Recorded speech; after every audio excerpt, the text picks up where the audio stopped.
Hello hello, bienvenue sur ma chaîne, c'est la toute première vidéo de 2019, je suis trop contente de vous retrouver, je suis trop contente de filmer à nouveau dans un tout nouveau décor, je suis en train de le terminer à peu près, voilà, c'était le petit racontage de vie. Aujourd'hui on va parler d'un sujet qui me tient beaucoup à cœur, c'est un des sujets pour lequel j'ai ouvert ma chaîne, c'est un des sujets dont je vais le plus vous parler je pense. Il s'agit d'endométriose, vous l'aurez vu sûrement dans le titre, ou juste ici, là, voilà, bref, derrière moi. Je suis atteinte de cette maladie, donc je vais pouvoir vous partager mon expérience. Et je fais cette vidéo en aucun cas pour me plaindre, mais juste pour faire parler de la maladie, faire avancer les choses si c'est possible à ma petite échelle, pour la faire connaître et pour essayer d'alerter éventuellement, si on peut dire ça comme ça, les plus jeunes, les sensibiliser en tout cas, pour que les diagnostics soient posés plus tôt que ce qui est fait à l'heure actuelle. Donc voilà, c'est parti, on va parler d'endométriose, je vais vous expliquer tout ça. Donc l'endométriose, qu'est-ce que c'est? C'est une maladie chronique qui touche essentiellement les femmes, enfin, que les femmes d'ailleurs, ou toute personne ayant un utérus en tout cas. Je vais vous donner quelques chiffres pour commencer. C'est une maladie qui touche 10% des femmes en âge de procréer. Donc ça fait en gros une femme sur 10 en France et dans le monde. C'est entre une femme sur 10 et une femme sur 7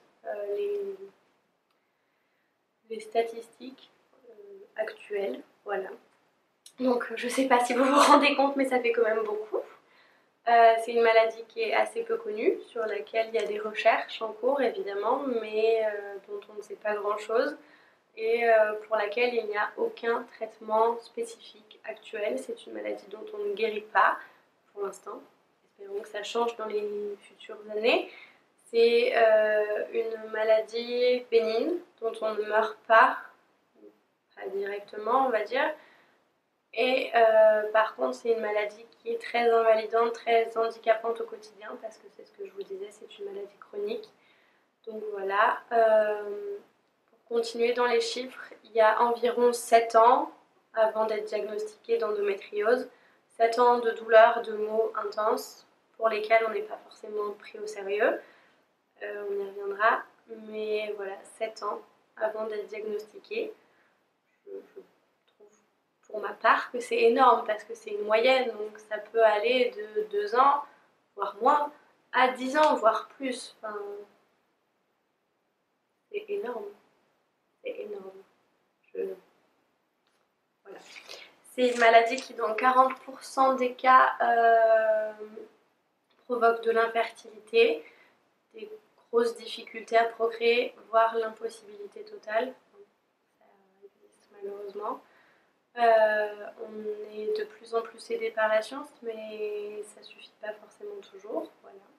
Et puis c'est pas forcément comme ça qu'on conçoit notre envie de faire un enfant pour celles et ceux qui ont envie de faire un enfant. Voilà. Que vous dire de plus? En termes de chiffres, je crois qu'on est bon. Je vais vous expliquer un peu du coup ce que c'est l'endométriose. On va partir du principe que chez une femme dite normale, les cycles sont de 28 jours. Parce que je sais bien qu'il y a des cycles plus courts et des cycles plus longs, mais on va partir du principe que c'est ça. Donc tous les 28 jours, l'endomètre, c'est ce qui tapisse l'utérus, épaissit sous la fonction des hormones en attendant l'œuf fécondé. Et si l'œuf fécondé n'arrive pas, ça se désagrège et ça s'évacue par le vagin. C'est ce qu'on appelle les règles. Donc elles sont plus ou moins abondantes selon les femmes. Et donc voilà, c'est ce qui se passe dans le corps d'une femme dite normale, hein, bien sûr, tous les mois, tous les 28 jours, tous les mois en gros. Et dans le corps d'une femme atteinte d'endométriose, ce même phénomène se passe, sauf que au lieu d'être totalement évacué par le vagin, l'endomètre migre. Il y a beaucoup de théories qui disent par les trompes, mais on n'en est pas vraiment sûr. Mais en gros, il y a de l'endomètre qui migre sur les organes alentours et dans des plus rares cas, c'est pas vraiment rare, mais dans des plus rares cas, sur tous les organes qu'ils peuvent atteindre. Donc ça provoque des lésions, des nodules, des kystes, des adhérences entre les organes, parce que l'endomètre, c'est du sang. Donc le sang s'épaissit tous les 28 jours sous l'effet des hormones, puisque c'est sa fonction initiale. Et au bout de 28 jours, il se désagrège, sauf qu'il n'a pas de porte de sortie une fois qu'il est greffé ailleurs que dans l'utérus. Donc ça nécrose, ça fait des lésions, ça s'accroche à d'autres organes, ça migre sur d'autres organes, et c'est tout un bordel à l'intérieur, pour être tout à fait franc. C'est ce que moi je ressens en tout cas, c'est tout un bordel à l'intérieur. Donc ça peut toucher n'importe quel organe du petit bassin, comme on dit, donc les ovaires, les trompes, ça peut toucher l'utérus lui-même. Quand ça touche l'utérus, on appelle ça l'adénomiose, mais c'est exactement la même chose, c'est juste que c'est le terme qui est utilisé quand c'est une endométriose d'utérus, en gros, pour faire simple. Ça peut toucher le vagin, ça peut toucher la vessie, ça peut toucher le rectum, ça peut toucher les nerfs, ça peut toucher les intestins, ça peut toucher l'estomac, ça peut aller jusque dans les poumons, dans le cerveau, dans les yeux, sur le diaphragme, ça se greffe à peu près partout. Voilà, très réjouissant, n'est-ce pas? Et partout, cet endomètre a la même fonction. Il s'épaissit, il se désagrège et il essaye de s'évacuer. Malheureusement, il ne peut pas. Donc, tous les 28 jours, ça recommence et ça provoque, donc on va parler des symptômes, des douleurs absolument insupportables. Des douleurs pendant les règles, la majoritaire, c'est le plus gros symptôme en tout cas. Donc des douleurs pendant les règles, c'est des douleurs pas normales. Déjà, c'est pas normal d'avoir mal pendant ses règles. On est juste en train d'évacuer du sang. Éventuellement une gêne parce que y a des contractions de l'utérus, donc ok, c'est pas hyper agréable, mais c'est pas censé faire mal au point de s'évanouir, au point de pas pouvoir aller travailler, au point de pas pouvoir se lever, de pas pouvoir se doucher. C'est des douleurs assez insupportables pendant les règles, mais aussi en dehors. C'est des douleurs qui touchent toute la zone pelvienne, toute la zone ombilicale, dans tout le ventre. C'est des douleurs qu'on ne comprend pas forcément et dont on n'arrive pas à savoir d'où elles viennent. Ça doit nous alerter. On n'est pas censé avoir mal tous les jours. C'est très étrange. On n'est pas fait comme ça, en tout cas. Et donc voilà, c'est des douleurs qui doivent vraiment alerter, des douleurs régulières, quotidiennes, qui nous empêchent de nous lever, qui nous empêchent d'aller travailler, d'aller à l'école. C'est pas normal, il faut s'alerter, il faut prendre, si je puis dire, le taureau par les cornes pour se faire entendre. Parce que c'est ce que je vous disais, malheureusement, dans notre société actuelle, dans l'imaginaire collectif en tout cas, c'est normal d'avoir mal pendant ces règles. Tu enfanteras dans la douleur, donc tu auras tes règles et tu auras mal. Combien de médecins j'ai vu me dire oui mais c'est normal. Pourquoi tu viens me voir? C'est normal d'avoir mal pendant ces règles.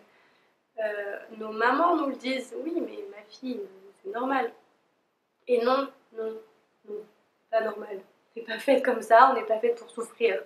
Donc à partir du moment où il y a des douleurs insupportables, il faut consulter et se battre pour se faire entendre. C'est très difficile, c'est ce que je vous disais, il y a 7 ans avant d'être diagnostiquée, mais il ne faut pas lâcher, il faut continuer et se battre jusqu'au bout, jusqu'à ce qu'on ait une réponse en tout cas qui mette un mot sur nos douleurs. Voilà, c'est un petit coup de gueule. C'est aussi des douleurs pendant les rapports sexuels, surtout à la pénétration. Malheureusement, c'est très handicapant. Très invalidant. Hein. On n'est pas censé avoir mal quand on fait l'amour avec son copain ou sa copine. On n'est pas fait comme ça. On est censé prendre du plaisir plutôt. Donc quand on a mal pendant, quand ça continue après, que la douleur ne s'estompe pas, c'est pas normal. Ça aussi, ça doit nous pousser à consulter et à trouver une réponse. Ça peut être plein de choses, c'est pas forcément l'endométriose, mais c'est pas normal, donc il faut quand même y trouver une réponse. Ça peut aussi être des douleurs quand on passe aux toilettes pour faire pipi, pour faire caca. C'est pas très glamour ce que je vous dis, mais c'est la réalité. Ça peut faire très mal dans certains cas de faire pipi parce que les nerfs de la vessie peuvent être touchés. Ça peut faire très mal d'aller faire caca parce que les nerfs, pareil, peuvent être touchés. Le rectum lui-même peut être touché. Donc voilà, ça peut être très difficile. Il y a aussi tout ce qui est douleur lombaire, douleur dans le bas du dos, douleur dans les fesses, douleur dans les jambes. C'est ce que je vous dis, ça s'attaque partout, donc ça peut toucher n'importe quel nerf en soi. Voilà. Donc ça peut expliquer beaucoup de douleurs. Quand on a des atteintes au diaphragme, c'est souvent des douleurs dans les épaules, dans les bras qu'on ressent au moment des règles, mais pas que. Donc voilà, si vous avez des douleurs inexpliquées, cherchez-en la cause. C'est pas forcément l'endométriose, mais il y a une cause. On n'est pas réglé pour avoir mal, donc il y a une cause forcément. Un des principaux symptômes, comme je vous disais, c'est l'infertilité. C'est ce qui fait en général qu'on découvre l'endométriose. Beaucoup de femmes sont diagnostiquées au moment où elles se posent la question de pourquoi elles n'arrivent pas à faire un bébé. C'est souvent à ce moment-là que le diagnostic tombe. Malheureusement, voilà. Il y a la fatigue chronique qui fait partie des symptômes aussi. Quand on dit fatigue chronique, c'est une fatigue qui dure depuis plus de 6 mois, il me semble que c'est ça la définition. Mais en gros, c'est une fatigue intenable. Je sais pas, pour vous donner des exemples, en gros, dans mon cas en tout cas, il y a des matins où je me réveille et j'ai pas la force d'aller me doucher. Voilà, parce que c'est la fatigue. Hein. J'ai pas la force de me maquiller, j'ai pas la force de me coiffer. Ça m'arrive. Très dur à vivre, hein, mais ça arrive. La fatigue chronique, on a beau se reposer, faire des nuits de 8-9 heures. On se réveille, on est aussi épuisé que quand on s'est couché.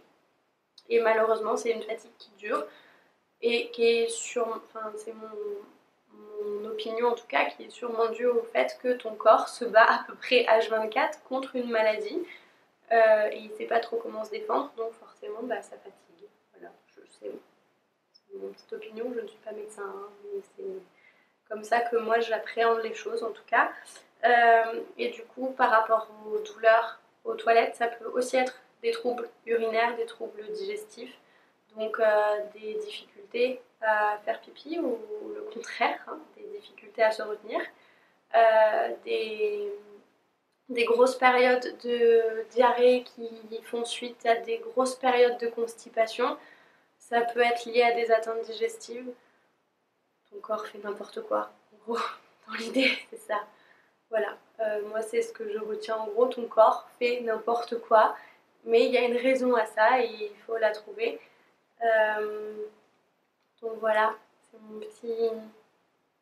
mon petit message du jour. C'est pas normal d'avoir mal. Voilà, il faut le savoir, il faut trouver la raison. C'est important.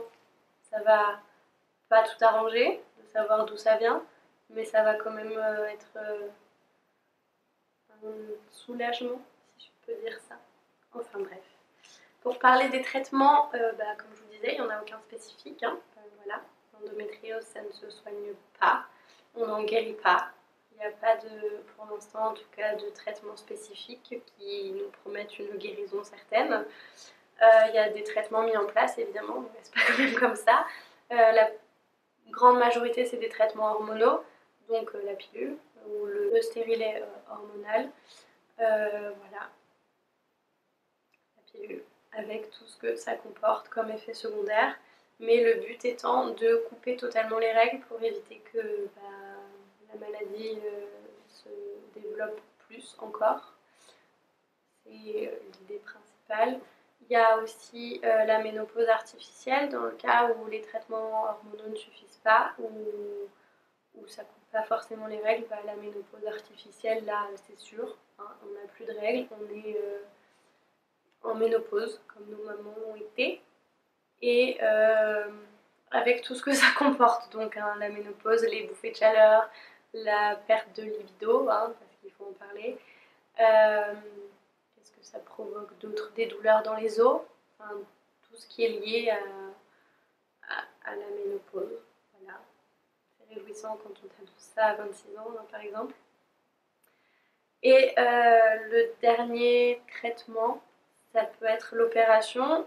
C'est de plus en plus en dernier, enfin, d'après les spécialistes que moi j'ai rencontrés, en tout cas, c'est en dernier recours quand vraiment il n'y a plus rien qui soulage.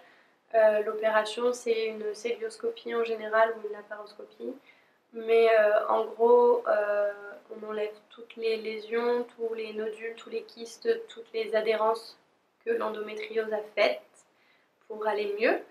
Mais on ne peut pas toujours tout enlever. Et il y a malheureusement beaucoup de cas de récidive après une opération. C'est pas miracle. C'est pas un miracle. Donc voilà. Je crois que c'est tout. Si je vous parlais un tout petit peu de mon expérience du coup, même si je vous ai un peu glissé des choses ça et là, moi j'ai été diagnostiquée en mai dernier. Ça faisait un moment que ça durait, mais c'est tombé en mai dernier.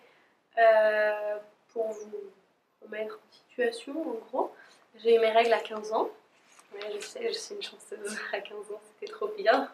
Mes copines les avaient depuis très longtemps. Moi, j'étais là tranquille. Et puis bah, à 15 ans, voilà, hein, tout s'est emballé d'un coup. J'ai eu mes règles, ça a été une horreur, une catastrophe. J'ai eu de la chance d'être très bien réglée dès le début, donc 28 jours, tout le temps.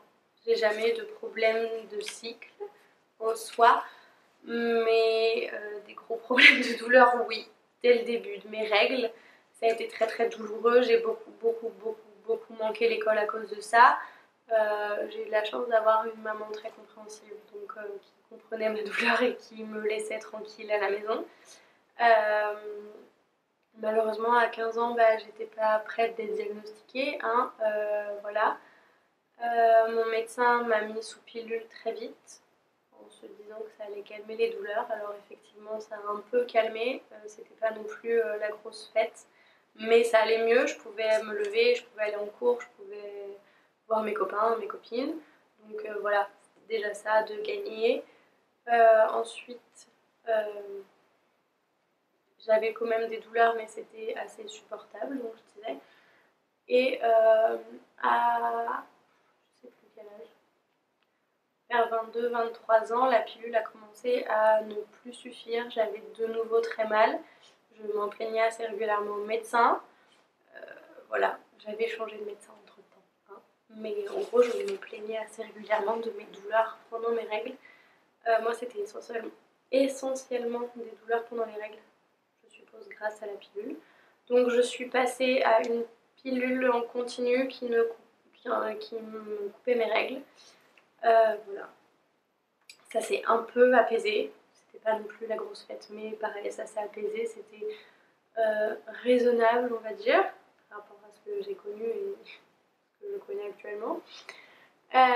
Et à 25 ans, j'ai pris la décision d'arrêter la pilule parce que bah, je suis comme tout le monde, je me renseigne et j'avais vu que c'était pas non plus très bon pour le corps.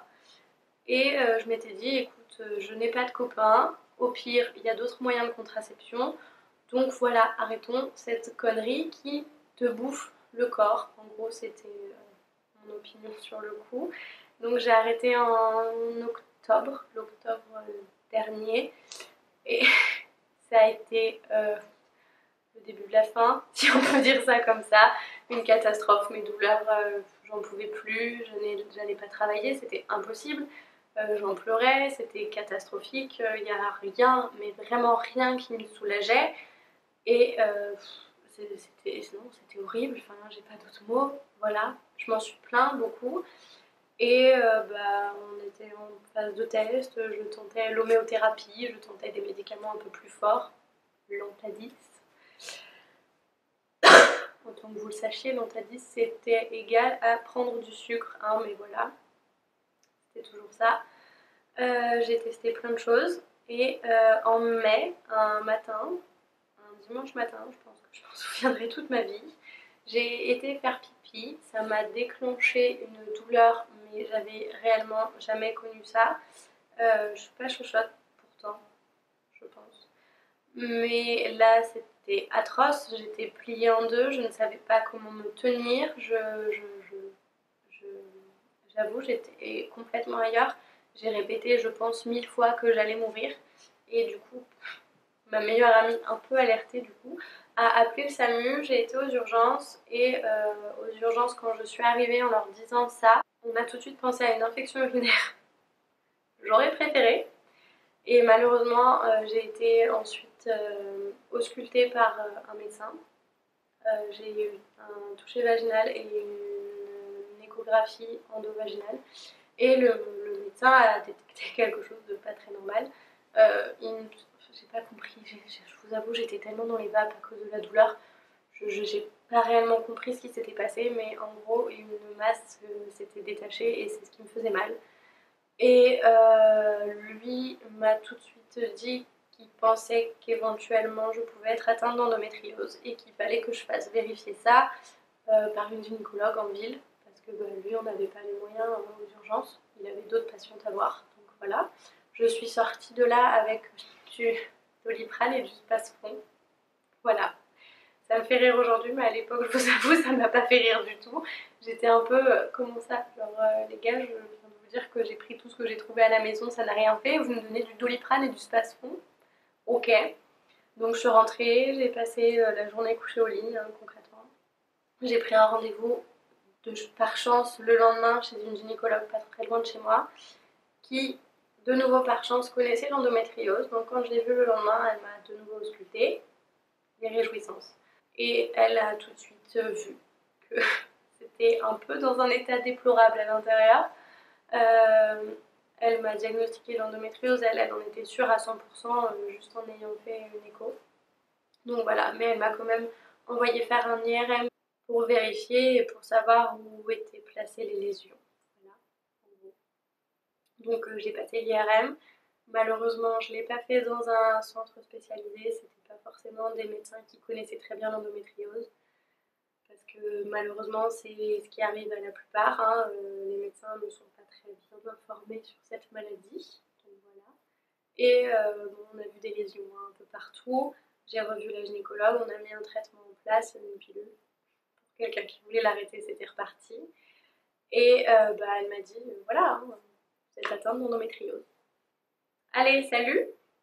Je suis sortie de là effondrée parce que c'est ce que je vous disais dans ma tête, endométriose égale infertilité, sachant que je veux des enfants depuis l'âge de 15 ans, j'en avais 25, 26, ça a été très très très dur à encaisser, c'est encore un peu compliqué aujourd'hui, mais ça va mieux.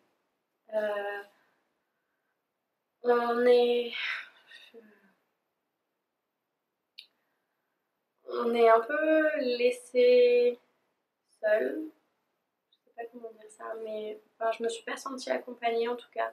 Elle m'a balancé le diagnostic et puis la consultation était terminée, rentrez chez vous mademoiselle. Donc voilà, je rentre chez moi et puis forcément, hein, comme n'importe qui, je prends le compte rendu de son écho, le compte rendu de l'IRM, je vais sur internet et puis c'est n'importe quoi, tout fait peur, tous les mots.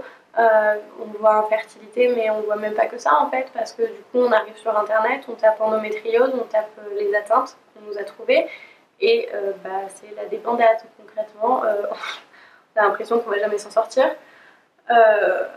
Voilà, on lit qu'il n'y a pas de remède, on lit qu'il n'y a aucun médicament, qu'il n'y a aucune thérapie, que ça va être très compliqué. Je me suis beaucoup renseignée, j'ai cherché des témoignages, ça m'a beaucoup aidée de lire des témoignages, de lire des livres, de parler avec des filles atteintes. Mais voilà, donc en sortant de la consultation, voilà, c'est tout. Je trouve, avec le recul, qu'on est un peu abandonné à notre sort. Enfin, moi, c'est ce que j'ai ressenti en tout cas. J'avais l'impression de voilà, tu sais ce que t'as et puis fais ta vie avec. Sauf que c'est un peu difficile à encaisser et je sais pas comment dire. Bref. Donc voilà, je suis sortie de là anéantie, au plus bas. J'ai un caractère assez bien trempé, donc j'ai essayé de rien montrer, de prendre sur moi. Ça a été très très dur. Heureusement que je suis très entourée. J'ai beaucoup de chance. Voilà, c'est pas le cas de tout le monde, malheureusement. Voilà, en sortant de cette consultation, j'étais complètement perdue. Au final, je n'en savais pas beaucoup plus sur mes atteintes parce que c'est du vocabulaire médical et je suis pas médecin, donc bah voilà. Elle m'a pas réellement expliqué grand chose, elle m'a mis la pilule et puis bah basta, écoute, on se reverra un de ces jours. J'ai fait des recherches de mon côté, j'ai trouvé une spécialiste que je me suis dit qui aurait la capacité de m'expliquer un peu mieux. Bref. Donc au mois d'août, me voilà partie avec mon petit dossier chez la spécialiste qui m'explique effectivement un peu mieux mes atteintes, mais qui devant les échographies et l'IRM faites un peu par, je dirais pas n'importe qui, mais quelqu'un qui ne s'y connaît pas, elle m'a renvoyée faire des examens et c'est à partir de ce moment-là que j'ai vraiment su où étaient mes atteintes. Donc pour vous expliquer un peu, j'ai un kyste à l'ovaire gauche. J'ai des atteintes au niveau du torus, au niveau des ligaments utérosacrés. Il me semble, c'est les ligaments entre l'utérus et le sacrum, comme leur nom l'indique, voilà, tout bêtement. J'ai des atteintes au péritoine, j'ai des atteintes à la charnière recto-sigmoïdienne, c'est le petit truc qu'il y a entre le sigmoïde, enfin le côlon sigmoïde et le rectum. Voilà. Et en gros, j'ai des adhérences aussi, mon ovaire est collé à mon utérus, il me semble, que je dise pas de bêtises. Ouais. Mon ovaire gauche est collé à mon utérus d'un côté et de l'autre à la charnière recto-sigmoïdienne. En gros, pour vous faire un schéma, c'est un gros bordel. Voilà, tout est collé, tout est plein de lésions, de choses réjouissantes. Et à la dernière échographie que j'ai fait, le médecin que j'ai vu a eu une suspicion d'atteinte digestive. Donc, je vais faire contrôler ça bientôt. Voilà. Qu'est-ce que je peux vous dire d'autre? Pour mon expérience, pour l'instant, c'est tout. C'est une maladie qui est assez difficile à encaisser parce que ça touche à la féminité et malheureusement tous les examens tous les examens avec lesquels on diagnostique cette endométriose, c'est très compliqué. J'étais pas prête à ça, en gros. J'ai un peu l'impression de perdre ma féminité et de perdre mon corps. C'est très bizarre à dire, mais voilà. J'avais plus tellement l'impression que mon corps m'appartenait, donc c'est assez compliqué, mais ça prend, ça se gère. Je suis encore en phase d'acceptation, si on peut dire ça. Mais voilà, je vais vous laisser parce que cette vidéo est assez longue et que j'ai plus de batterie. J'espère que cette vidéo vous aura plu, elle aura pu aider éventuellement. Je sais que c'était un petit peu brouillon, mais j'ai préféré ne pas préparer tout un texte et vous lire bêtement ce que j'avais à dire. J'ai préféré me laisser parler librement et voir ce qui allait sortir. Donc j'espère que c'est compréhensible quand même. Si jamais vous avez des questions, n'hésitez pas en barre d'infos et j'y répondrai dans la mesure du possible. Je ne suis pas médecin et voilà. Mais tant que je peux y répondre, j'y répondrai. Sachez que ce sera un sujet récurrent sur ma chaîne, donc je vous parlerai de mes astuces pour combattre la douleur. Je vais vous parler aussi prochainement de la conservation de vos sites parce que je me lance. Et voilà, si vous avez des questions un peu plus particulières, des sujets que vous voudriez que j'aborde, n'hésitez pas, ce sera avec grand plaisir. Donc voilà, c'est tout pour le moment. Moi je vous laisse, je vous fais plein de bisous, portez-vous bien et puis à la semaine prochaine. Bye!